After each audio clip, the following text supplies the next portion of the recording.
There is a man in Nigeria right now with a price on his head, not placed there by a criminal organization, not by a terrorist group operating outside the law, by a cleric, a named, publicly visible, institutionally connected Islamic cleric who stood before a gathering, identified a specific Christian pastor by name, and announced that ₦1,000,000 would be paid to whoever dealt with him for alleged blasphemy against the Prophet Muhammad. And then reaffirmed it publicly a second time after the first announcement had already generated national attention. The Department of State Services, Nigeria's primary internal intelligence and security agency, the organization constitutionally mandated to protect Nigerian citizens from exactly this kind of threat, has said nothing, filed nothing, arrested nobody, issued no statement, maintained a silence so complete and so deliberate that it functions not as an absence of response, but as a response in itself. Now understand what has just happened in Nigeria. A religious bounty, a financial inducement to harm or kill a named individual for speech, has been publicly announced, publicly reaffirmed, and publicly reported. The individual named is alive, identifiable, and locatable. The person who placed the bounty is alive, identifiable, and locatable. The act of placing a bounty on a human being for speech is a criminal offense in Nigerian law. Incitement, conspiracy to commit harm, conduct likely to cause a breach of the peace, and depending on the specific language used, potentially solicitation of murder. None of those criminal provisions have been invoked. The DSS has not acted, the Inspector General of the Police has not acted, the Attorney General of the Federation has not acted, the Presidency has not acted. And the question that this silence raises is not simply a question about this case. It is a question about what Nigeria actually is, about whether the law means the same thing when the threat comes from a cleric with an institutional Islamic identity as it means when the threat comes from anyone else, about whether a Nigerian citizen's right to physical safety is equally protected regardless of the religious identity of the person threatening it, about whether the DSS's constitutional mandate applies uniformly, or whether it has a religious exemption that nobody wrote into the Constitution, but that the institutional behavior of the last 25 years has effectively created. That is the question this investigation is going to answer. Before we go further, if you're new here, this channel exists for one reason: to give Nigerians the political analysis mainstream media is too afraid or too compromised to deliver. Hit subscribe and stay with me. This gets deeper. Let us establish the precise facts of this case, because precision matters enormously here, and the analysis must rest on what is documented rather than what is assumed. A northern Nigerian Islamic cleric publicly announced a bounty of ₦1,000,000 on a named Christian pastor, citing alleged blasphemy against the Prophet Muhammad as justification. The announcement was made in a public setting, was recorded, and the recording circulated widely on Nigerian social media and was reported by multiple Nigerian news outlets. The cleric is not an anonymous figure operating in obscurity. He is institutionally connected, publicly visible, and his statements carry the weight of his institutional position within his community. The pastor named is a real person. His identity is known. His location is traceable. He has not, as far as the available record shows, been charged with any criminal offense by any Nigerian law enforcement agency. No court has found him guilty of blasphemy. No legal process has been initiated against him. He has been named by a cleric who has appointed himself judge, jury, and financial sponsor of whatever consequences follow. The cleric then reaffirmed the bounty, not in the heat of the initial announcement, not as a statement made in the moment and later walked back, a deliberate, considered second statement, after the national attention, after the reporting, after the social media circulation that made clear that the first announcement had been heard. He reaffirmed it, knowing that his reaffirmation would also be heard, also be recorded, also be circulated. That reaffirmation is the analytically most significant element of this case, because it tells us something specific about what the cleric understood about his institutional environment. He reaffirmed the bounty because nothing in the response to the first announcement gave him any reason not to. The DSS had not acted, the police had not acted, the Attorney General had not acted. The silence of every institution with the authority to respond to the first announcement was to the cleric a signal that the institutional environment in Nigeria in 2024 permits a named religious figure to place a financial bounty on another named Nigerian citizen for speech publicly with no legal consequence. He read that signal correctly. He reaffirmed the bounty, and the silence continued. Now, examine what Nigerian law actually says about this, because the legal framework is not ambiguous, and the gap between what the law says and what the institutions are doing is the central fact of this investigation. Section 24 of the Cybercrimes Act 2015 criminalizes the sending of communications that threaten harm. The bounty announcement, publicly and circulated on social media, falls within the scope of this provision on its face. Section 516 of the Criminal Code Act, applicable in southern states, and the equivalent provisions in the Penal Code applicable in northern states both address criminal conspiracy and incitement. A public announcement offering financial inducement for someone to harm a named individual is a textbook case of criminal incitement. Section 97 of the Criminal Code Act criminalizes the incitement of violence. A financial bounty on a named person for alleged blasphemy is not a theological statement. It is an inducement to violence against a specific identified human being. The Constitution of the Federal Republic of Nigeria, Section 33, guarantees the right to life of every Nigerian citizen. The right to life is not theoretical. It requires the state, through its security agencies, to take reasonable steps to protect citizens from identifiable threats to their lives. A publicly announced, publicly reaffirmed financial bounty on a named individual is an identifiable threat. The DSS's constitutional mandate includes responding to exactly this kind of threat. None of these provisions have been invoked.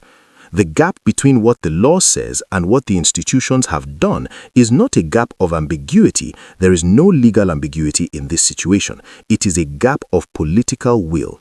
And political will in Nigeria is always explained by political incentives. Now examine the institutional architecture that should have responded and why it has not. The Department of State Services was established by the National Security Agencies Act of 1986, reconstituted under the SSS Decree of 1999, and operates under a mandate that includes the protection of Nigerian citizens from internal security threats, the prevention of acts that could destabilize the state, and the gathering of intelligence on activities that threaten national security. A publicly announced financial bounty on a named Nigerian citizen by a named religious figure is precisely the kind of internal security threat the DSS exists to address. It threatens the individual named. It creates conditions for communal violence if it is not addressed, because a bounty on a pastor by an Islamic cleric in a Nigeria with history of religious violence is not a private transaction between two individuals. It is a public signal about the terms on which religious conflict can be conducted in Nigeria. If it is not addressed, it establishes a precedent. The precedent is a cleric can place a bounty on a citizen for speech without consequence. The DSS's silence is not explained by jurisdictional ambiguity. It is not explained by insufficient evidence. The announcement was public, recorded, and widely distributed. It is not explained by resource constraints. It is explained by political calculation. The DSS operates under the authority of the presidency. Its Director General is a presidential appointee. Its operational priorities reflect the political calculations of the administration it serves. The political calculation that explains its silence on this case is the same calculation that has explained federal institutional silence on every major Sharia-related security incident since 1999. That confronting a Northern Islamic cleric with institutional connections and a community following carries political costs that the administration has decided it is not willing to pay. That calculation has a name. It is the same calculation that produced the Supreme Court's 25-year silence on the constitutional validity of criminal Sharia. It is the same calculation that produced 6 administrations' silence on the Saudi religious financing pipeline. It is the same calculation that has allowed 12 states to operate a parallel justice system for 25 years without federal constitutional challenge. It is the political economy of religious difference, the institutional pattern in which Nigerian federal structures consistently choose the path of least political resistance when the threat comes from within the Northern Islamic establishment, regardless of what the law requires. The police silence follows the same logic. The Inspector General of Police is a federal appointee whose operational priorities are shaped by the same political calculations as the DSS. Local police in the state where the cleric operates face even more direct political pressure. The informal authority of an institutionally connected Islamic cleric in a northern state is not something a local police commander challenges without explicit federal backing. The federal backing has not come. The local police have not acted. The Attorney General of the Federation's silence is perhaps the most legally inexplicable of all, because the AGF's constitutional mandate includes prosecuting offenses under federal criminal law, and the offenses disclosed by the bounty announcement are federal in character. The AGF has not issued a statement, has not indicated that any investigation is underway, has not acknowledged that the bounty announcement constitutes a criminal act under any of the provisions it clearly engages. Now, examine the victim's dimension, because this case has 2 sets of victims, one visible and one invisible, and the analysis requires both to be seen. The visible victim is the pastor named in the bounty. He is a Nigerian citizen. He has constitutional rights. His right to physical safety, his right to life, his right to freedom of expression, all of these are guaranteed by the same constitution that every Nigerian president swears to uphold. He has not been charged with any crime. He has not been convicted of anything.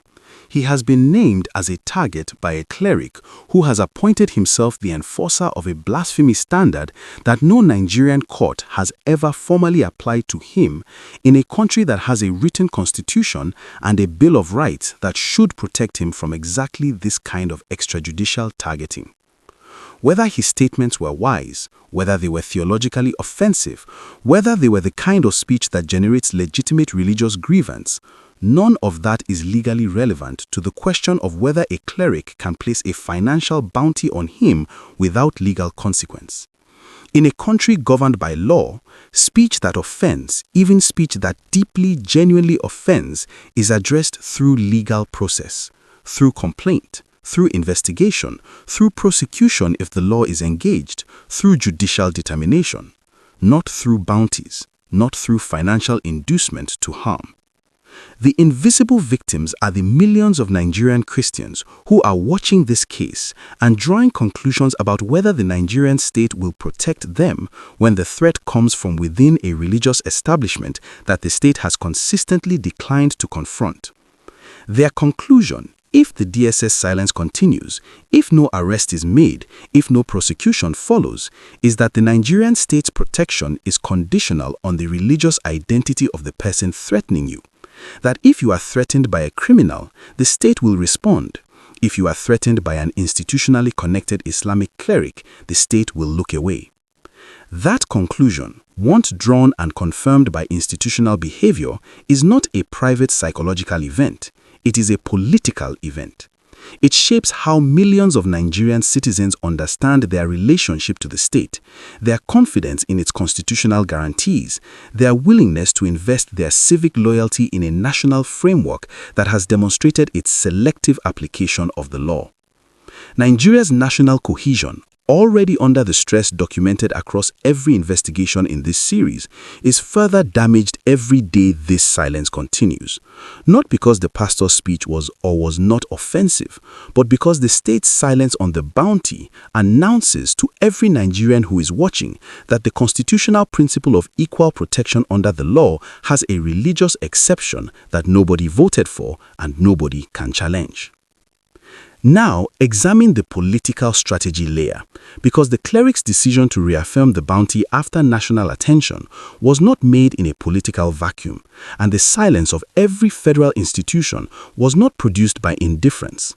The cleric who placed and reaffirmed this bounty is operating within a specific political and institutional ecology. Northern Nigerian Islamic clerics with institutional connections understand their political environment.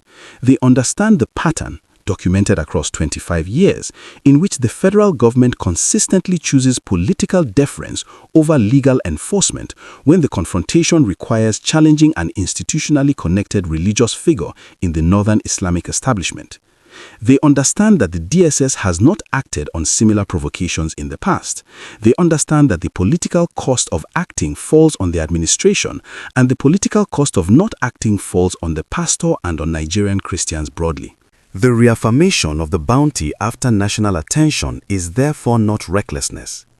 It is a calibrated test of the institutional environment. The cleric reaffirmed because the response to the first announcement confirmed what the pattern of the last 25 years had already told him, that the institutional environment permits it. Now look at who benefits from the silence and who pays.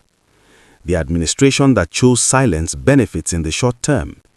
It avoids a confrontation with a section of its northern political base that it cannot afford to alienate. It maintains the political deference that has been the cost of Northern Coalition cooperation for every administration since 1999. The cleric benefits. His institutional authority is confirmed by the state's silence. His community understands that he operates in an environment where the state will not challenge him. His influence grows. The Northern Islamic establishment benefits collectively. Every instance of federal institutional silence on a provocation from within its ranks confirms and expands the space within which the establishment can operate without state constraint. The pastor pays, with his physical safety, with his freedom of movement, with the psychological weight of knowing there is a price on his head and the state that is constitutionally mandated to protect him has chosen silence. Nigerian Christians pay, with the erosion of their confidence in equal constitutional protection, with the signal that their safety is negotiable when it conflicts with the political calculations of whoever controls the DSS at any given moment. And Nigeria pays, with another entry in the ledger of constitutional deference that has been accumulating since 1999.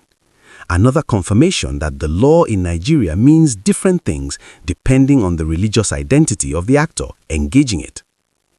Now, examine the broader pattern, because this case is not isolated, and its significance is only fully visible when placed in the context of the institutional behavior this channel has documented across this entire series. The Yahya Sharif Aminu case, documented in a previous investigation, established that a 22-year-old could be sentenced to death for a WhatsApp message in Kano in 2020, and the federal government would say nothing. The Omar Farouk case established that a 16-year-old could receive a 10-year sentence for an argument, and no federal institution would intervene until external pressure forced a procedural correction. Those cases operated in the opposite direction, state power being applied against individuals for religious speech. This case operates in a different direction, a private religious actor using the threat of private violence against an individual for religious speech. But the federal institutional silence is identical in both directions. When the state prosecutes someone for blasphemy, Yahya Sharif Aminu, the federal government says nothing. When a cleric places a bounty on someone for blasphemy, this case, the federal government says nothing. The silence is consistent across directions because the underlying logic is consistent. The federal government will not engage the Islamic criminal law question, whether it manifests as a state prosecution or a private bounty, because engagement requires confronting the political and institutional arrangements that silence is designed to protect. This consistency is the most damning fact in this investigation. It establishes that the DSS silence on this bounty is not a one-time failure of institutional nerve. It is institutional policy, the product of a consistent and identifiable political calculation that has been applied across multiple administrations in multiple directions over 25 years. The pattern is the policy. Now, address the counter-arguments. The strongest argument for caution in this case, and it deserves honest engagement, is the free speech argument applied to the cleric. Religious leaders in Nigeria and across the world regularly make statements that are deeply offensive to other religious communities. The line between offensive religious speech and criminal incitement is not always clear. A prosecution of the cleric that is not carefully calibrated to the specific criminal provisions engaged, rather than to the general offensiveness of the statement, risks creating a precedent for criminalizing religious expression that could be applied broadly in ways that are ultimately more damaging to free expression than the original statement. This argument has genuine merit as a legal principle. It does not, however, apply to this specific case. The specific legal issue here is not whether the cleric expressed religious offense at the pastor's statements. The issue is whether he placed a financial inducement for someone to harm a named person. That specific act, placing a financial inducement for someone to harm a named person, is not a matter of religious expression. It is a matter of criminal incitement. The line between the two is not unclear in this case. It is precise. The DSS's silence is not explained by the legal complexity of that line. It is explained by the political cost of crossing it. The second counter-argument is the proportionality argument. 1 million naira, approximately $650 at current exchange rates, is not a large sum. The argument is that the bounty at this financial level is more rhetorical than operational, that it is not unlikely to actually induce anyone to harm the pastor, and that treating it as a serious security threat overstates its real danger. This argument misunderstands how bounties function as instruments of intimidation in contexts of religious tensions. The financial value of a bounty is not its primary operational dimension. Its primary dimension is the public signal it sends about the terms on which religious conflict can be conducted, about the institutional space available for extrajudicial targeting, about whether the state will respond. A 1 million naira bounty that produces no legal response from the DSS is more dangerous as a precedent than as a financial inducement, because the precedent it establishes is that any cleric can place any bounty on any person for any speech without legal consequence, as long as the speech is framed as blasphemy and the target is a Christian pastor. The third counter-argument is the jurisdictional argument. This is a matter for the state police and the state government where the cleric operates, not for the federal DSS. Federal intervention would be an overreach of federal security authority into matters of state jurisdiction. The jurisdictional argument collapses on examination. The DSS is a federal agency with a national mandate. Its jurisdiction is not geographically limited to federal territory. Its mandate explicitly includes the prevention of acts that could destabilize the state, and a public bounty on a named religious figure for blasphemy in Nigeria's current religious climate is precisely the kind of act that could destabilize the state. The jurisdictional argument is not a principled legal position. It is a bureaucratic cover for a political choice. The three biggest misconceptions about this case. The first, this is a Muslim versus Christian conflict. It is not. It is a law enforcement failure. The relevant question is not whether the cleric's religious offense was genuine or whether the pastor's statements were wise. The relevant question is whether the Nigerian state applies its criminal law equally, regardless of the religious identity of the person placing an extrajudicial bounty on a named citizen. The answer that the DSS's silence provides is no. That answer damages every Nigerian, Muslim and Christian, whose constitutional rights depend on the equal application of law. The second, the DSS's silence is explained by bureaucratic slowness rather than political calculation. The DSS is not a slow institution when it wants to act. It has moved quickly, sometimes within hours, on threats it considered politically significant. Its silence on this bounty is not the product of institutional inertia. It is the product of institutional calculation. The calculation is identifiable, documented in its consistency across similar cases, and explained by the same political economy that has produced federal silence on every major Sharia-related constitutional challenge since 1999. The third, arresting the cleric would cause more religious violence than the bounty itself. This argument, that the threat of communal backlash to law enforcement is itself a reason not to enforce the law, is the most corrosive reasoning available in a multi-religious democracy. Because if it is accepted as a principle, it means that the threshold for criminal accountability in Nigeria is determined not by what the law says, but by the estimated size of the political constituency that will resist. That principle does not protect religious peace. It institutionalizes religious impunity. And it is precisely the principle that has allowed the institutional environment documented across this entire series for 25 years without resolution. Drop a comment right now.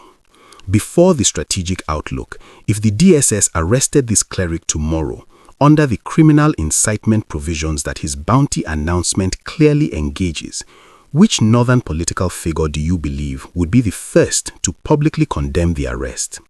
Name them below. Where does this go from here, and what should Nigerians be watching?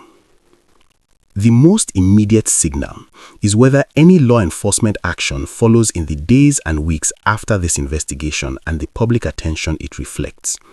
Watch for any statement from the DSS, the IGP, or the AGF that acknowledges the criminal character of the bounty announcement. The absence of any such statement as days and weeks pass is itself a data point. Each day of continued silence makes the political calculation behind it more visible and more documented.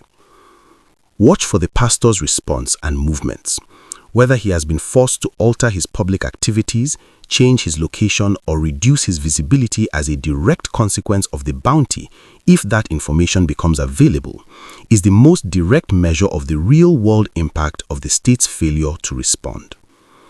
Watch for any response from the Christian Association of Nigeria, the Catholic Bishops' Conference of Nigeria, or the Pentecostal Fellowship of Nigeria. The organized response of Nigerian Christian leadership to the state's silence, whether they escalate, seek international attention, or accept the silence with resignation, will indicate how deeply the pattern of selective law enforcement has penetrated the consciousness of Nigerians' Christian institutional leadership. Watch for whether the bounty generates any legislative response. Any senator or House of Representative member tabling a motion that calls for DSS action or that addresses the broader question of equal criminal law enforcement across religious communities. That motion, if it comes, would be the first legislative signal that the political cost of silence is beginning to exceed the political cost of engagement. The time frame for this specific case is immediate.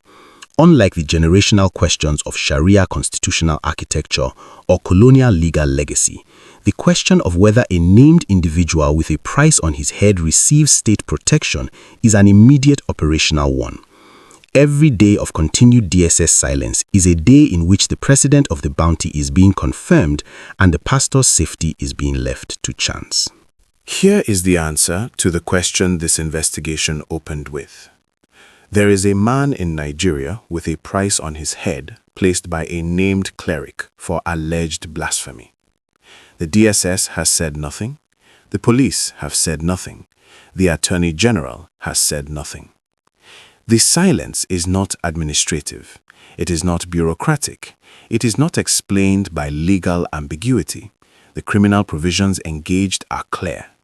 It is a political choice made by identifiable institutions with identifiable authors who have calculated that the political cost of enforcing the law in this case exceeds the political cost of allowing a financial bounty on a Nigerian citizen to stand without legal consequence. That calculation is the same calculation documented across every investigation in this series.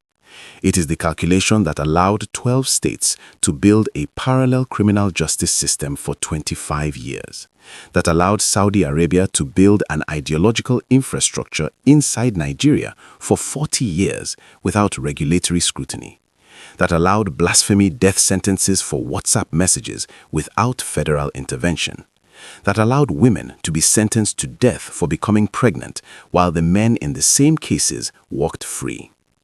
It is the calculation of a state that has decided, across 6 administrations, through democratic and military governments, through northern and southern presidents, that the political arrangements that keep the federation superficially stable are worth more than the constitutional rights of the individual citizens whose protection those arrangements require it to sacrifice. The bounty is 1 million naira. The cost of the silence is incalculable. Because what the silence buys is not peace. What it buys is the next provocation, and the one after it, each one testing the institutional environment a little further, each one confirmed by the silence that follows it, until either the silence breaks or the country breaks. Here is my question for the comments. The DSS has not acted on a publicly announced, publicly reaffirmed financial bounty on a named Nigerian citizen. If the same cleric had placed the same bounty on a Muslim figure, a Muslim scholar who had said something the cleric found offensive, do you believe the DSS would still be silent? One answer. Drop it below. If this analysis gave you clarity, share it with one person who needs to understand what is really happening in Nigeria. Like, subscribe, and I will see you in the next one.